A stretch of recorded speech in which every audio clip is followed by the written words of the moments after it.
কি ধরনের শাস্তি চাইছেন? অত্যন্ত দুঃখজনক।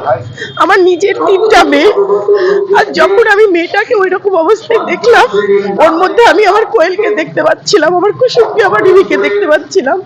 প্রশাসনের কাছে আমাদের একটাই আপিল, এই ছেলেটির যেন দৃষ্টান্তমূলক সাজা হয়, ওর যেন ফাঁসি হয়, আর কোনো কিছু না। এরকম যেন কোনো মায়ের কোল খালি না হয়।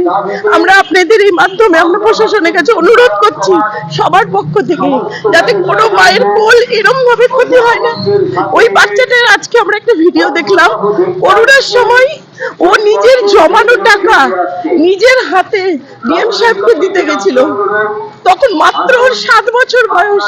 আপনারা ভাবুন, ওই বাচ্চা যদি আজ বড় হতো, সমাজের ও কত কল্যাণের কাজে লাগতো। আমরা কোনো মায়ের কোল খালি করতে চাই না, কোনো মায়ের কোল যেন খালি না হয়। আমরা প্রশাসনের কাছে এই দাবি করি, ওর যেন ফাঁসির সাজা হয়।